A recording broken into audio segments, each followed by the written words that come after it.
Bonjour à tous, nous poursuivons avec la troisième Mishnah du 7e Pérec. Donc comme nous l'avons vu dans les Mishnayot précédentes, il y a certaines choses, nous dit le Tana de la Mishnah, que l'on peut dire en toute langue, d'autres choses qui ne doivent se dire qu'en hébreu. Et là, la Mishnah va donc développer, expliquer. Mikra Bikurim, nous avons vu que le Bikurim, lorsqu'on apportait les prémices, il y avait un passage de la Torah que l'on devait dire, cela devait se dire qu'en hébreu. De quoi il s'agit? Mikra Bikurim Ketzad, c'est les psukim de Parashat Kitavo, Vanita, Vamarta lifnei Hashem Elokecha, tu répondras, tu diras devant l'Éternel ton Dieu. Et donc de là on apprend que c'était en hébreu. Comment? Puisque c'est marqué, ou là, nous Omer, plus loin c'est marqué, Vanu aleviim ve'amru. Et les Lévi'im devaient dire, c'était au moment des Brachot, Oklalot, à Har Gerizim et à Reval, sur le mont Gerizim, mont Eval, que nous verrons par la suite.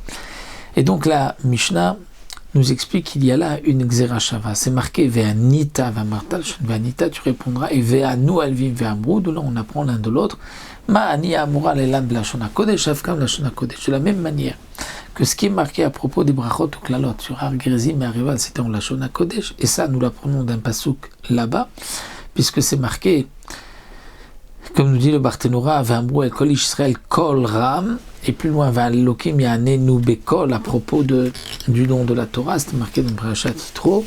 Donc de la même manière que là-bas, c'est la Shona Kodesh, que Hachem s'est adressé au Bnei Israël, donc de même aussi, les brachot ou klalot devaient être dites en la Shona Kodesh, et de là on apprend aussi pour les Bikurim par une Xera Shava. Donc là, la Mishnah nous donne la source, d'où est-ce qu'on sait que Mikra Bikurim devait se lire Belashon Kodesh uniquement, nous l'apprenons par cette Xera Shava.